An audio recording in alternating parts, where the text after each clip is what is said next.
আমির Hamza MP একজন হিজড়া। হিজড়া বলতে তৃতীয় লিঙ্গের মানুষ আর কি, পুরুষ।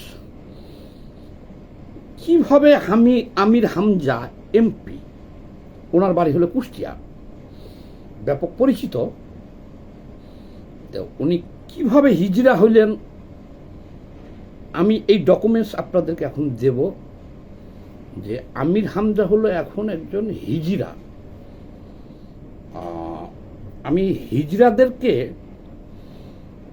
অপমান করার জন্য বলছি না, কিন্তু ক্ষমা করবেন, হিজড়ারাও মানুষ। কিন্তু আমির হামজা, হিজড়ারা মানুষ, কিন্তু তাদের পুরুষত্ব থাকে না। তারা পুরুষ হিসেবে, সাধারণ মানুষের একজন পুরুষের যা থাকার দরকার, সেই যৌন শক্তি, যৌন ক্ষমতাটা তাদের থাকে না। এই জন্য তাদেরকে তৃতীয় লিঙ্গের মানুষ, বা আমাদের দেশের ভাষায় তাদেরকে হিজড়া বলা হয়। সেই আমির হামজা বর্তমান জাতীয় সংসদের একজন মাননীয় সংসদ সদস্য। দুঃখজনক হলেও সত্য যে উনি হলেন একজন হিজড়া। আমি এখন আপনাদেরকে ডকুমেন্টস দিব, প্রমাণ দেব। প্রমাণ যদি দিতে না পারি, ডকুমেন্টস দিতে না পারি, তাহলে একজন এমপি, একজন জাতীয় সংসদ সদস্যকে মিথ্যাভাবে হিজড়া বলার অপরাধে আমার জেল হইতে পারে, নির্ঘাত আমি গ্রেপ্তার হয়ে যেতে পারি। এ কারণে আমি ডকুমেন্টস ছাড়া কথা বলছি না। আমি ডকুমেন্টসটা আপনাকে ডাইরেক্ট দিয়ে দেব এখন, যে কিভাবে কে তাকে হিজড়া বানিয়ে দিছে। আচ্ছা, সর্বপ্রথম বলি আপনাকে, ইনি একজন জামায়াতের ধর্মীয় বক্তা, এই আমির হুজুর। কিন্তু সে একজন জামায়াতের অজি বক্তা, কিন্তু আওয়ামী লীগের আমলে তাকে দেখেছি চ্যালেঞ্জ করতে, যে সে নিজে আওয়ামী লীগ করে, তার বাপ আওয়ামী লীগ করে, তার দাদাও আওয়ামী লীগ করছে, তার 14 গোষ্ঠী হলো আওয়ামী লীগ। 5ই আগস্ট শেখ হাসিনার পরে কিন্তু সেই হিসেবেই কিন্তু আমরা দেশবাসী তাকে চিনতাম বা জানতাম যে সে, এবং তার 14 গোষ্ঠী হলো আওয়ামী লীগ। কিন্তু 5ই আগস্টের পরে আমরা দেখলাম কি, একেবারে মিছা কথা। উনি এবং ওনার 14 গোষ্ঠী হলো রাজাকারের বংশধর, এবং উনি জামাতের তো এমপি হয়ে গেল এখন। তাইলে সে আগে যে দাবিটা করছিল এটা হলো ভুল।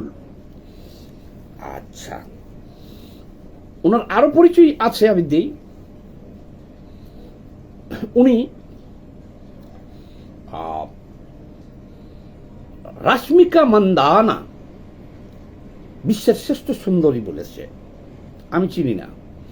তারপর সানি লিওন পর্ণ তারকা সারা বিশ্বের।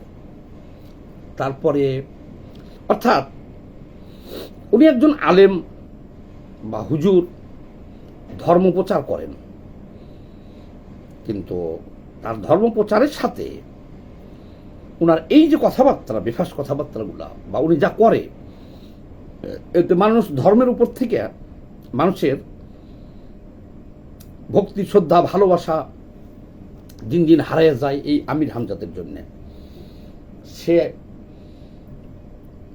যেখানে ইসলাম প্রচার করার কথা, ধর্মের বাণী, শান্তির বাণী প্রচার করার কথা, সেই রকম ওয়াজ মাহফিলে সে রাশ্মিকা মান্দানা, তারপর সানি লিওন, এরকম অসংখ্য নারী যারা সারা বিশ্বে বিতর্কিত, যারা পর্নোগ্রাফি করে, যারা পর্নোগ্রাফি বুঝেন তো, খারাপ ছবি তৈরি করে যারা, যেখানে ইসলামে একজন নারীর চেহারা দেখাটাই হলো পাপ। তার মতন একজন আলেম সে এগুলো খুঁজে খুঁজে বাইর করে কিভাবে, যে এই খারাপ ছবি করে এই মেয়েটা, নীল ছবি করে সানি লিওন, রাশ্মিকা মান্দানার কোমরের মাপ কত, অমুকের বুকের মাপ কত, চেহারার মাপ কত, এই কথাগুলো আবার সে ওয়াজ মাহফিলে বলে। উনি যখন ওয়াজ করে তখন মনে হয় যেন চটি গল্পর আসর, এটা চটি গল্পের আসর। আচ্ছা, একজন নাইবে রাসূল, একজন আলেম বা একজন ধর্মপ্রচারক, একটা মেয়ে, যে সমস্ত বিশ্বে বিতর্কিত নারী আছে, যারা গোপন জগতের নারী, তাদেরকে সে ফলো করে, তাদের ভিডিও দেখে, ভিডিও দেখে তারা কি করতেছে এগুলা সে ধর্মীয় অনুষ্ঠানে এগুলো বয়ান করে, সে বিতর্কিত। সে একলা না, জামাতি বক্তা আরও যারা আছে আমি দেখেছি, ওই যে রফিকুল আফসারি নামে একজন দেখেছি, এরা পর্নোগ্রাফি দেখে, ভিডিও দেখে, দেখে দেখে সেগুলো আবার ওই ধর্মীয় যে জলসা হয় সেখানে বক্তব্য রাখে। আচ্ছা দেখেন, নাম্বার 2, এই কয়েকদিন আগেই উনি বলছেন ওনাকে 50 কোটি টাকা ঘুষ দিতে চাইছিল একজন।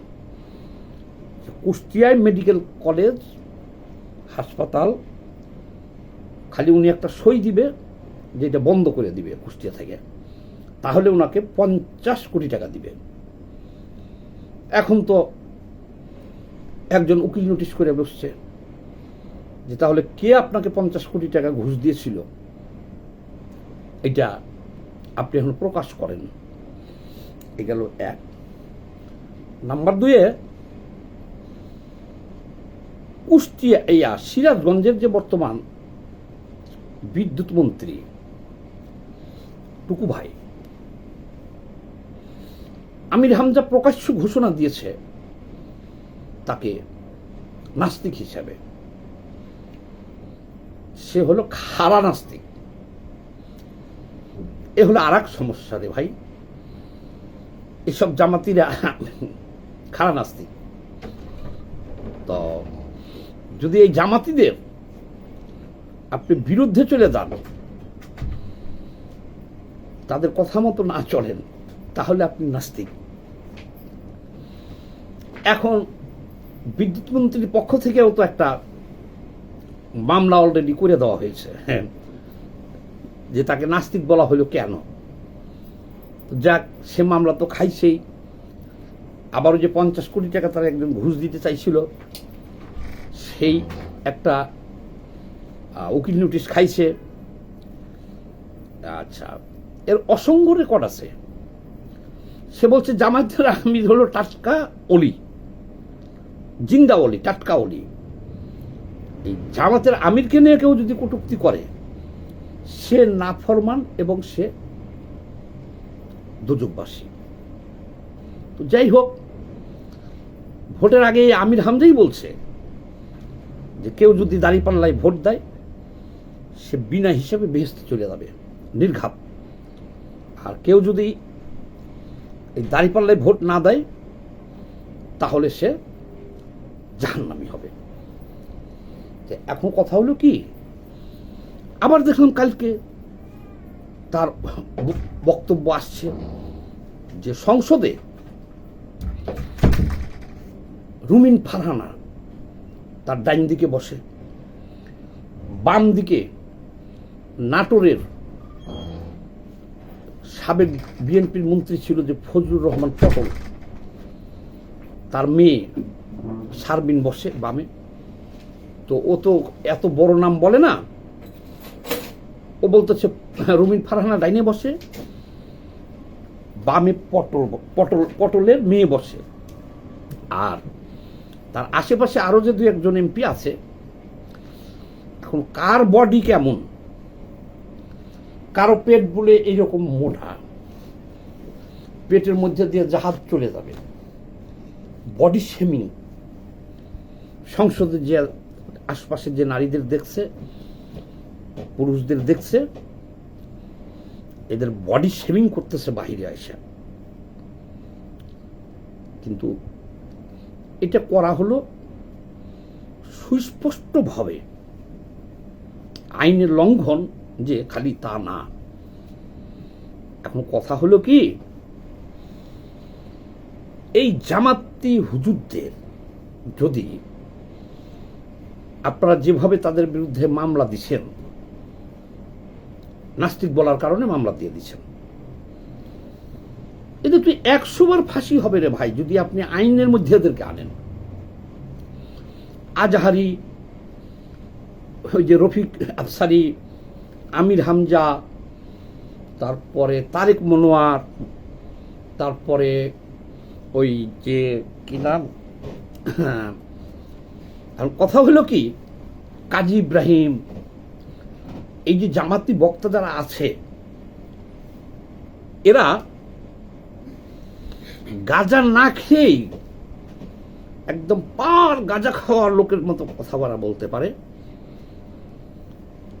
এদেরকে তো আপনি, এরা মদ না খেয়েই মাতালের মতো কথা বলতে পারে। এরা আষাঢ়ি গল্প, আজগুবি কাহিনী ধর্মের নামে প্রচার করে।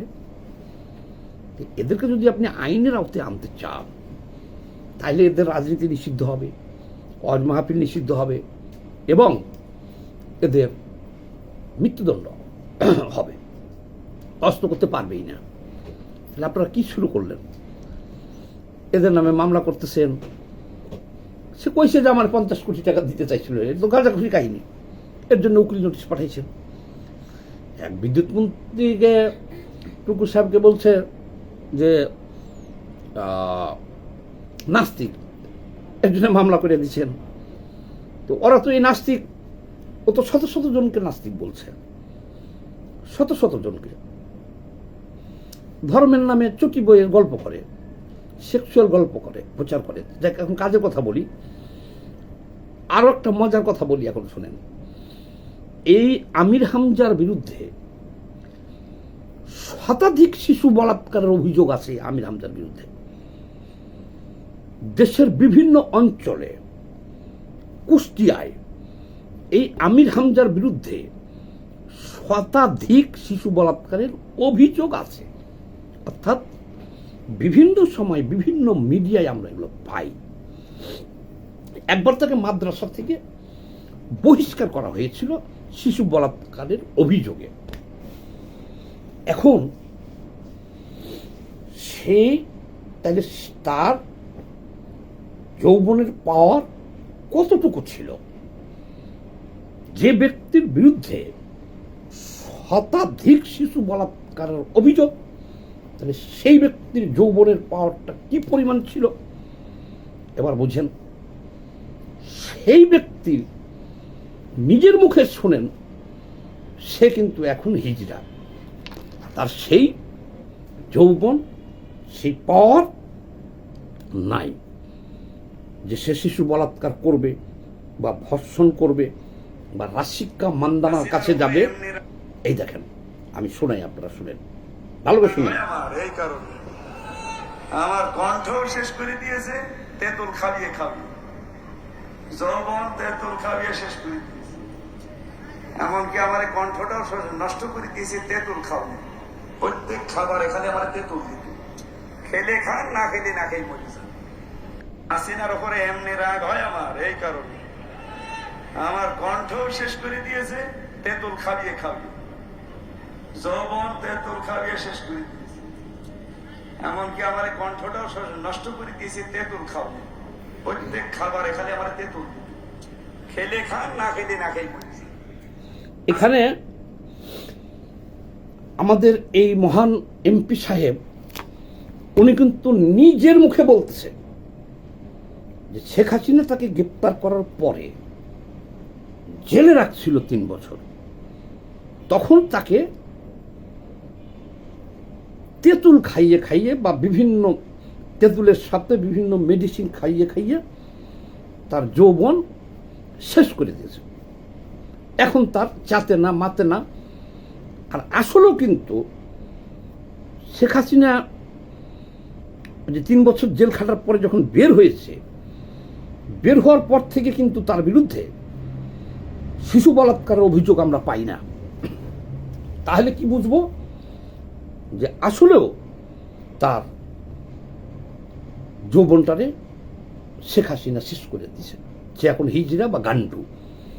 এখন এই যে আমাদের গান্ডু এমপি, সেই গান্ডু এমপি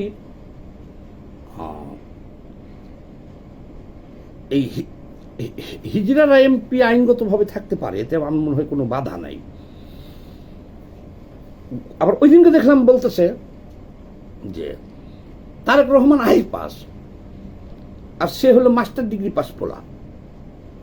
সে তো মাদ্রাসা লাইনে লেখাপড়া করছে, মাস্টার ডিগ্রি কিভাবে হলো তা আমি জানি না। তো যাই হোক, দুঃখের বিষয়, আমরা শেখ হাসিনার বিচার দাবি করতেছি যে আমাদের আমির হামজা হুজুরের যৌবনটা শেষ করে দিয়ে তাকে হিজড়া বানিয়ে দিছে। ধন্যবাদ। ভিডিওটা সবাই একটু বেশি বেশি শেয়ার দিয়েন।